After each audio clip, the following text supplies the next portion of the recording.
Welcome, rock aficionados from wherever you are in the world to another episode of MPJ New Rock Album Review Show. It's me, your host Nigel, with the wonderful Paul, the wonderful Andy, and the wonderful Trish today. Welcome, gang. How are you? Good, thank you. So, this month's albums, we're going to start today with Bush and I Beat Loneliness, but coming up, tune in everybody, because we've got a wicked lineup, because following this review, we've got Joe Bonamassa, Breakthrough, Witch Hazel and Laminations, Split Chain and Motion Blur, Honeymoon Suite and Wake Me Up When, Laguna and The Ghost of Katrina, Eternal Idol, Behind the Vision, and Wet Leg and Moisturizer, just to whet your appetite. Now, if you've not tuned in for the first time, we review the latest albums, tell you what we think, rate them out of 5, and see if they get into our album of the year. And we're now entering that last coming up to the last quarter, where we will be looking at our album of the year. It's coming around again so quickly. But today, we start with Bush, and I Beat Loneliness. Well, with a name like Bush, there's only one place to start, of course, and that would be, that'd be Andy, because of his beard. He's got a little bit of bushy beard, doesn't he, so best place, let's start with you then, Andy. Bush, I mean, you must have heard Bush before, the lead singer was on... Oh, yeah, absolutely. I mean, back in the 90s, they're always like, it's a British band, but not big in Britain, but really big in America. All the day, so Gavin Rossdale, hooked up with Gwen Stefani, didn't he, for a while and stuff like that. So you can tell this is quite a personal album. It's quite sort of inward looking, obviously through for it. I think it's probably quite a sort of a journey of an album. You can tell that the title is quite sort of inward looking itself about how he feels and all his inner demons or sorting through them, all that kind of stuff.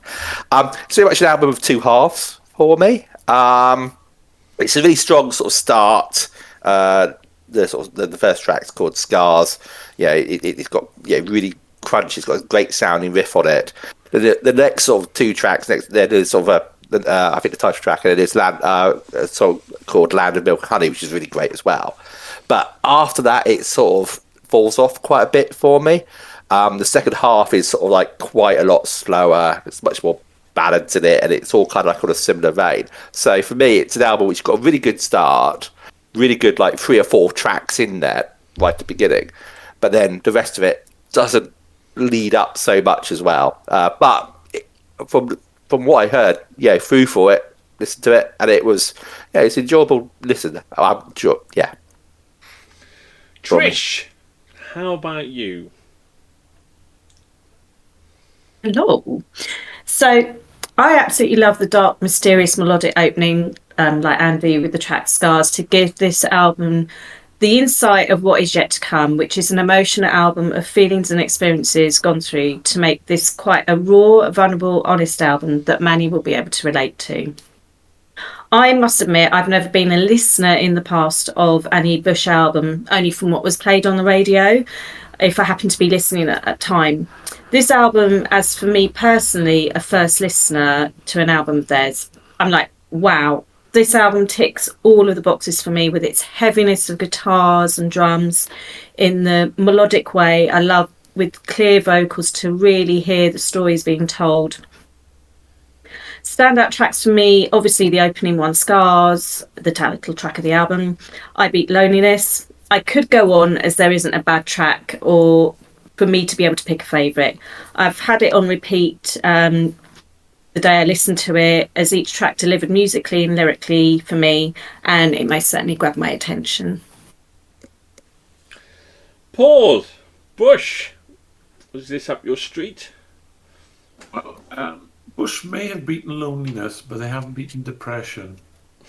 This is far from an uplifting album, as they explore themes of isolation and the associated mental health with their alternate rock sound. That's not to say this is a poor offering. On the contrary, it's an excellently produced, with a super soundscape and thought-provoking lyrics.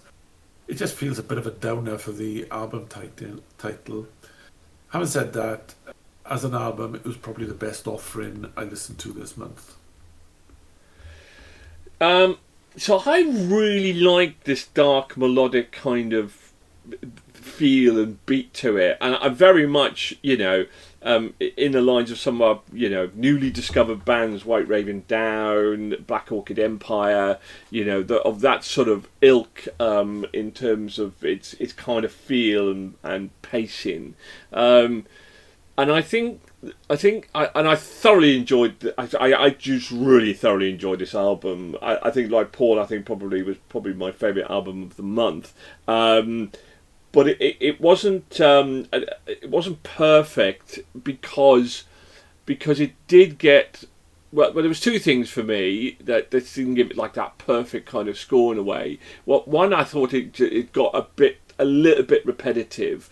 But obviously that's the kind of feel and the atmospheric feel of the album.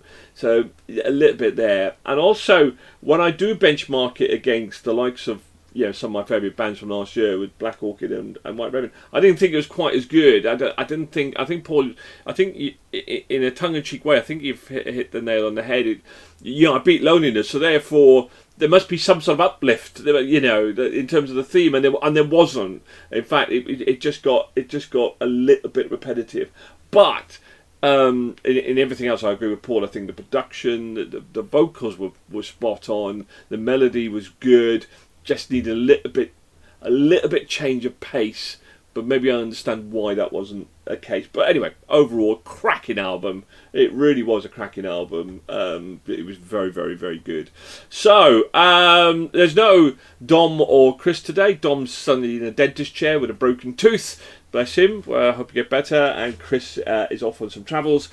So, let's find out, shall we? Will this make the Hall of Fame?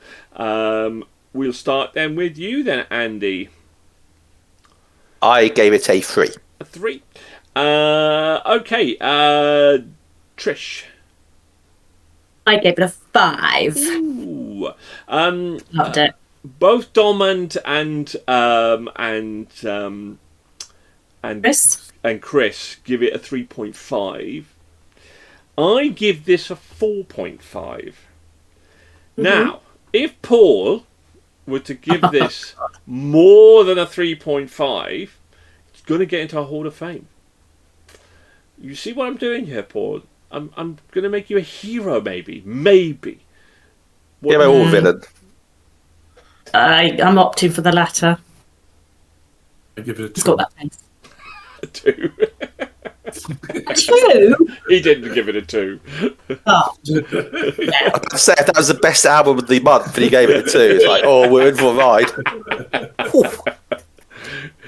Paul, reveal your score. I give it a 4. I give it a 4. Yes! We drop Andy's 3. It gives it a 4.1 overall, 20.5, 4.1, and Bush makes it into our Hall of Fame. Congratulations, cracking album, really good, deserved it, really, really good. Didn't get into our Golden Halls because I think it's just into our top 100 albums of all time. We've reviewed like 580 albums now.